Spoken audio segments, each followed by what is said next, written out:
Tell God all of my troubles when I get Hello, and welcome to the home. History of Africana Philosophy by G.K. Jeffers and Peter Adamson, brought to you with the support of the King's College London Philosophy Department and the LMU in Munich, online at historyofphilosophy.net.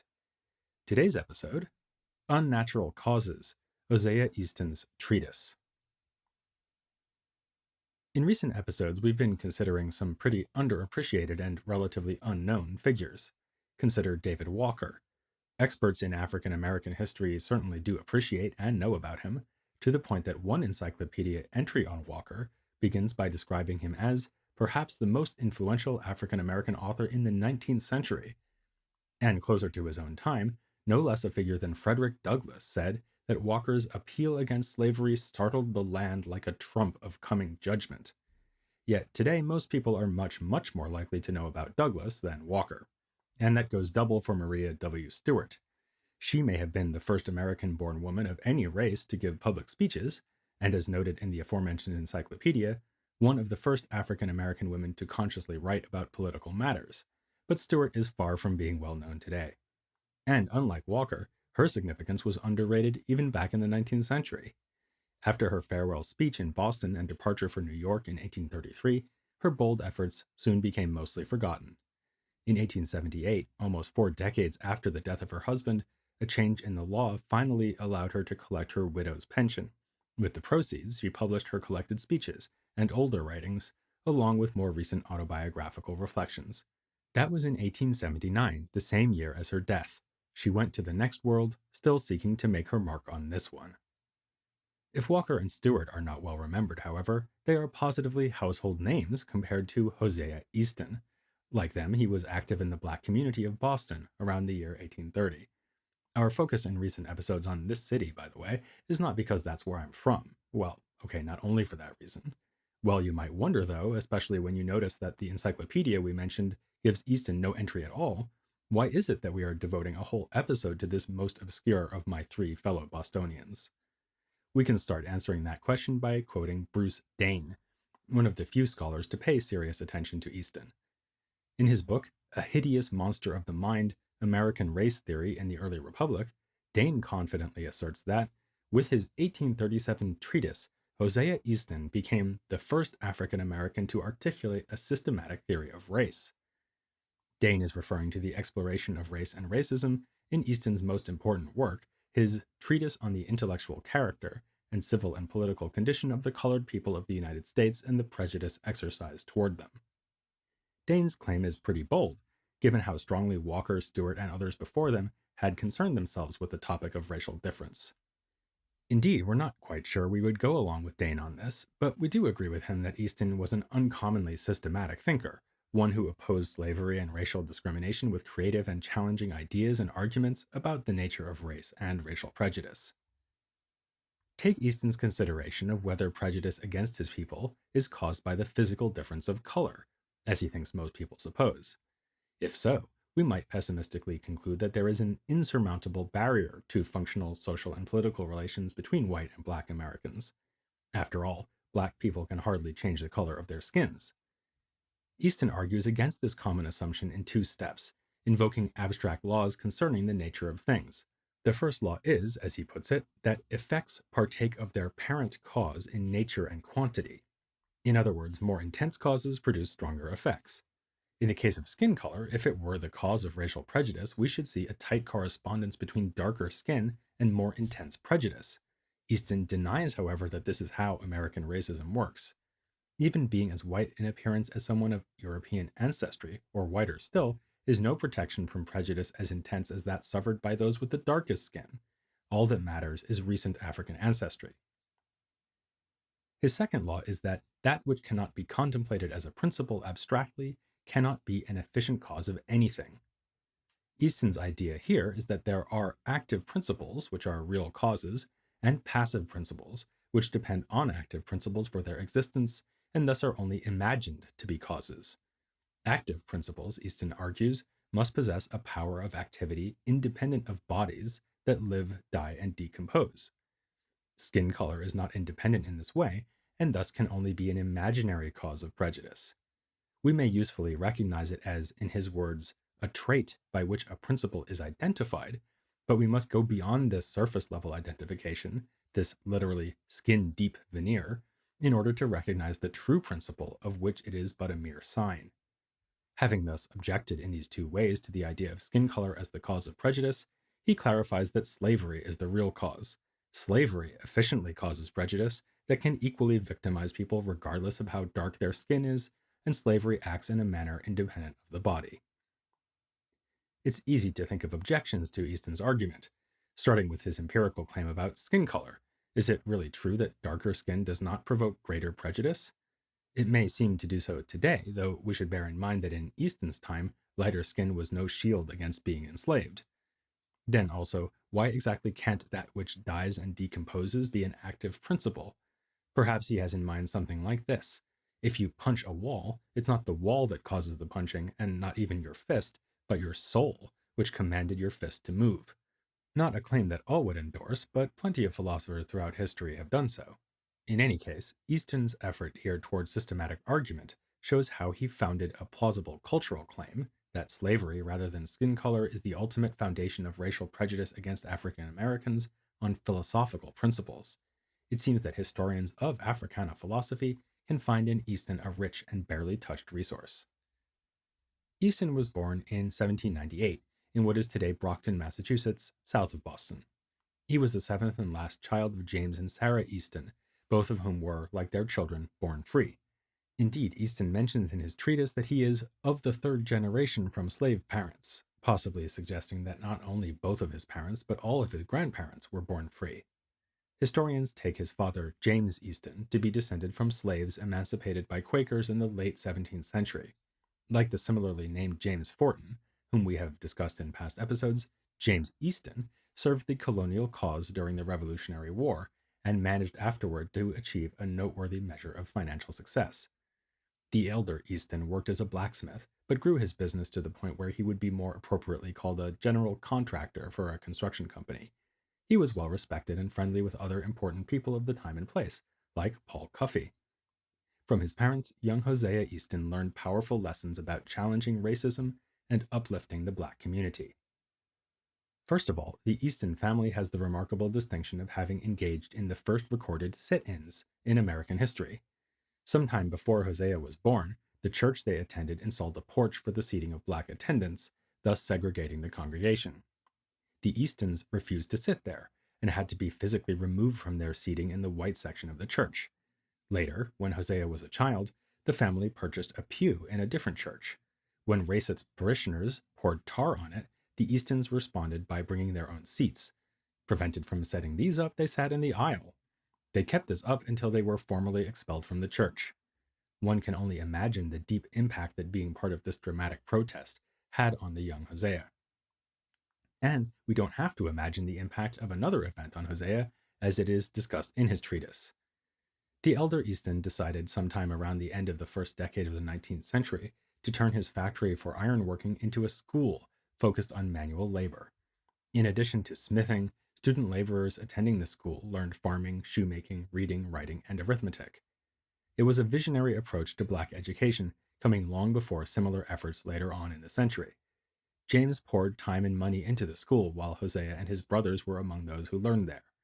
Over the 2 decades that it existed, however, this effort was actively opposed by many white community members. It closed for good not long before James Easton's death in 1830. Here is how his son writes about it in the treatise. By reason of the repeated surges of the tide of prejudice, the establishment, like a ship in a boisterous hurricane at sea, went beneath its waves, richly laden, well manned, and well managed, and all sunk to rise no more. Embittered by this experience, Easton gradually turned his attention from manual labor to ministry and social activism over the course of the 1820s.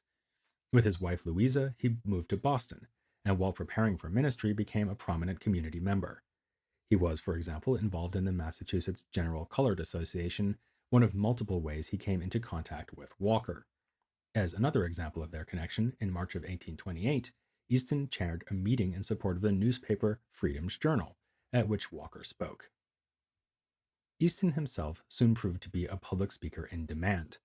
In November of 1828, he traveled to Providence, Rhode Island to deliver a Thanksgiving Day address to the black community of that city. He had not intended to publish the speech, but was prevailed upon to do so, and so, aside from the treatise, it is the main document preserving his thought. The speech contributes to our sense that something special was happening in the intellectual world of Black Boston in the late 1820s. It's remarkably easy to connect parts of the speech to the works of Walker and Stewart. In structure, though, it foreshadows a later speech, one of the most famous given by a Black American of the 19th century, Frederick Douglass's The Meaning of July 4th for the Negro, which we will explore in depth in a coming episode. As Douglass would later do, Easton began by evoking with apparent sympathy the patriotism many Americans feel on the occasion of the holiday being celebrated. In this case, the holiday is Thanksgiving, a time for Americans to be grateful to God for rearing us from nothing to a great and mighty nation. But he then switches to a passionate denunciation of slavery and discrimination, which make it impossible for African Americans to feel the same gratefulness for the expanded wings of liberty. Easton dwells on the unfreedom of African Americans in a manner reminiscent of Walker's argument against Thomas Jefferson that African Americans have been rendered the most wretched beings in human history through the closure of every door of opportunity and the added indignity of being blamed as the cause of this exclusion. Speaking of free Black people striving to better themselves through entrepreneurship, Easton says, "Let the man of business travel through the northern states, and I am ready to prove to you that he will not pass 10 miles without meeting with insults almost sufficient to enrage a saint. If he hires his passage in the stage, he must be posted up with the driver to suffer the severity of the weather. When the passengers stop to dine, he must take his fare in the cook room with the cook. If you look for his lodging chamber, you will find it in the garret, or back clutter chamber. These are fine places for men of business. Under these and other disadvantages, we see the man is not calculated to do business for the want of society. And to discourage and depress his mind still further, the question is asked by the whites, why is it that Negroes cannot do business like other people?" When Easton moves to conclude his speech, though, there is yet another switch. He suggests to his Black audience that they should after all be thankful for rays of rational intelligence and literary acquirements that are beginning to break through the darkness which has so long pervaded the minds of this population. He does not recommend simply taking comfort in these positive signs, however, advocating instead precisely the kind of exertion central to Stewart's message in her speeches. "It is evident that we ought to turn our attention to moral improvement. A principle of jealousy, one towards another, has become almost hereditary, which prevents any combined operation among us. The first thing necessary is to cultivate the principles of concord and unanimity among ourselves, that we may become aids to each other." Like Stewart, Easton declines to advocate violent resistance, and suggests instead that the way forward lies in the unification of the Black community, as they strive to improve their minds and behavior.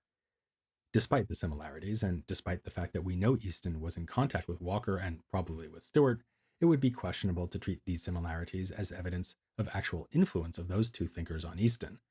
This 1828 speech precedes the publication of Walker's Appeal in 1829 and Stewart's writings and speeches of the early 1830s. So we might instead wonder whether Easton influenced Walker and Stewart as opposed to the other way around. It's perhaps safest to speak vaguely of ideas that were in the air at the time. It is fascinating, however, that when we turn to his treatise, which did come after Walker's Appeal and Stewart's productions, we see a sharp contrast between Easton and these other two, which may be a matter of this philosophical mind trying to work out tensions that arise from the lines of thought we have associated with Walker and Stewart. Easton spends much of the Thanksgiving Day speech depicting American oppression as an almost inescapably soul-crushing system, in the way Walker does, but then he ends on a surprisingly optimistic note by suggesting, like Stewart, that Black people should trust in the power of self-improvement. As we noted when discussing Stewart, her thoughts on self-improvement certainly built on Walker's strategy of disproving white racism through Black accomplishment, but at times the focus on what Black people can achieve if they put their minds to it leads her to relegate systematic prejudice to the background. Given all that we have said about the similarities between these three thinkers, this tension between recognizing the barriers to Black progress and upholding Black people as masters of their own fate perhaps runs through all of their works, but it is arguably at its most palpable in Easton's Thanksgiving speech. But before we address the resolution of this tension in the treatise, Let's catch up with Easton during the decade or so separating the speech in Providence and his 1837 masterwork. In 1831, he traveled to Philadelphia as one of 4 delegates from Massachusetts to attend a meeting billed as the first annual convention of free people of color. Not to be pedantic, but there had actually been another such meeting already in the previous year. It was presided over by Richard Allen, who died just months later. But this second 1831 meeting nevertheless more clearly launched a series of so-called colored conventions, which throughout the antebellum period and even afterward would serve as feats of organized activism and also as important spaces for the expression of ideas. Easton served as chaplain at subsequent conventions and is recorded as proposing and seconding motions, attending each year until 1834. The movement temporarily died out after 1835, but as we will see in a coming episode on Henry Highland Garnet, dramatically reignited in 1843. In 1833, Easton and his family moved to Hartford, Connecticut, where he pastored 2 churches in succession before his untimely death in July of 1837, only a few months after publishing his treatise. His experience in Hartford was a trying one. White racists harassed black people in the city, and Easton's own parishioners were sometimes physically attacked. As if that weren't enough, after Easton founded and began to pastor his second church, it burned to the ground. It was during this time of hardship that Easton wrote his treatise, and seemingly other works as well, as the final page of the treatise promises the coming publication of Easton's Lectures on Civil, Social, and Moral Economy. That work, if it was completed, is unfortunately lost, but its title is indicative of Easton's investment in developing a comprehensive moral and political philosophy. His view seems to have been that when the going gets tough, the tough get theoretical. When you start reading the treatise, you might underestimate the originality of what is to come. Central to the introduction is an attempt to investigate national difference of intellect by comparing the history of Europe and Africa. In making this comparison, Easton turns to ancient Egypt and glorifies not only its accomplishments but the way its advances were shared with others, such as the Greeks. So far, so familiar from Walker and Stewart. Walker, for example, spoke of the importance of taking a retrospective view of the arts and sciences, the wise legislators, the pyramids and other magnificent buildings, the turning of the channel of the river Nile by the sons of Africa or of Ham, among whom learning originated and was carried thence into Greece. But Easton goes into the subject in greater depth. He constructs, to the best of his ability, a chronology of Egypt from its foundation all the way to the period of Muslim rule, and contrasts its history to that of Europe from ancient times to the age of exploration and colonization. Europe's history he depicts as one of war and brutality, and if it is widely supposed that Europeans advanced arts and sciences more than Africans did, this is due partly to the erasure of African history through imperialistic destruction. Powerful anti-Eurocentric stuff, but one would still assume that his point is to encourage pride in African Americans as modern-day sons and daughters of Africa. Certainly that's the sense we get from Walker and Stewart. It is striking, in fact, that Walker and Stewart generally use the term Americans to refer to the white people of the United States, while they refer to their people simply as Africans. The irony of this is strongest when they are attacking the American Colonization Society and the idea of going to Liberia. Right after vowing that she will be pierced by the bayonet rather than be driven to a strange land, Stewart closes her speech at the African Masonic Hall with the same sentence she used to open it: "African rights and liberty is a subject that ought to fire the breast of every free man of color in these United States and excite in his bosom a lively, deep, decided, and heartfelt interest." Thus, Stewart can speak of Africa as a strange land while accepting in the next breath that the most sensible way to refer to her own people in the United States is as Africans. Easton sharply breaks with this pattern. The first chapter of the treatise repudiates any close connection between ancient Egypt or Africa in general and the people in the United States with which he identifies. In this country, we behold the remnant of a once noble but now heathenish people. In calling the attention of my readers to the subject which I here present them, I would have them lose sight of the African character, about which I have made some remarks in my introduction. For at this time, circumstances have established as much difference between them and their ancestry as exists between them and any other race or nation. In the first place, the colored people who are born in this country are Americans, in every sense of the word, Americans by birth, genius, habits, language, etc. This difference between Easton and his fellow Bostonian thinkers is not trivial. Without yet explaining its full practical significance, Easton here relinquishes any share for African Americans in the glory he attributed to Egypt, thus rejecting a key component of the strategy for encouraging self improvement we find in Walker and Stewart.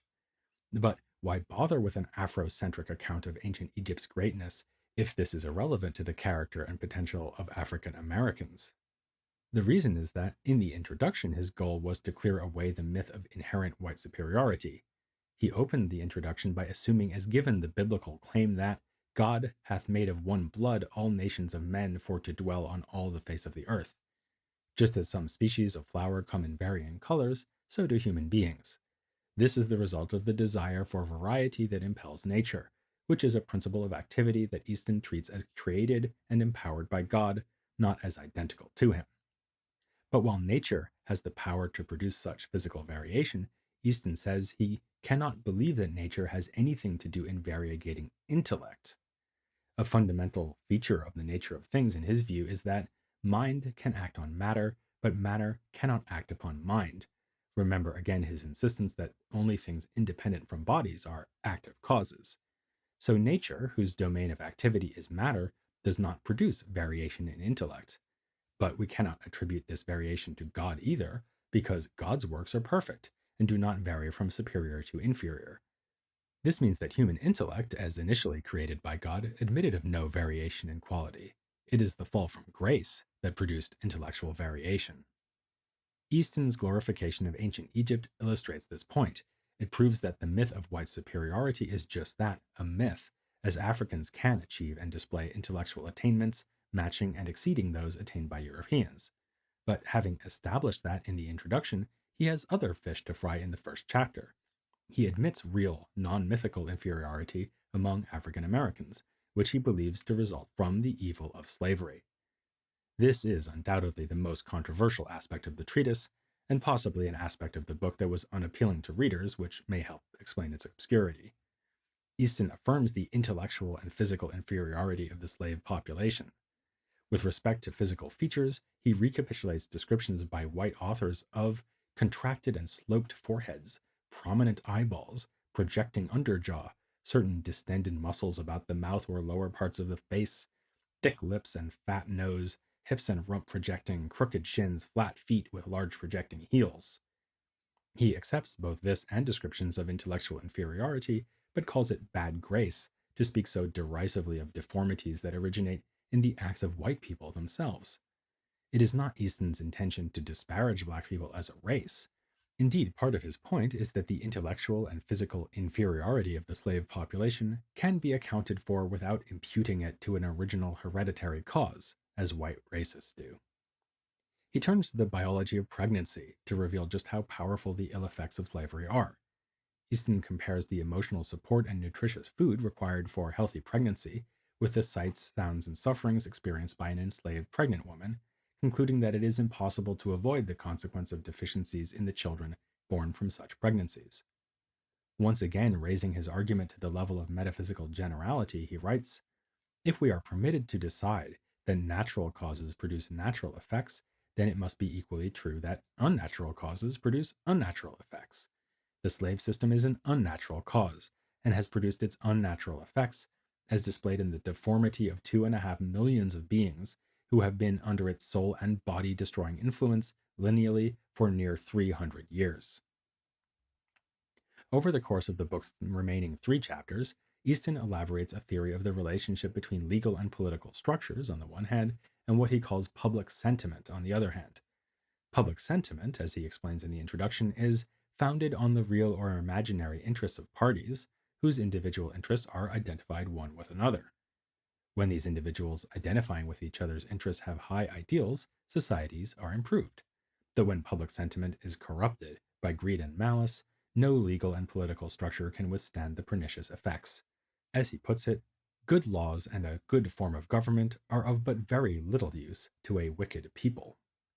In fact, he holds that the perversion of infinite good is infinite evil, and thus that the better the form of government, the worse the results when public sentiment is corrupted.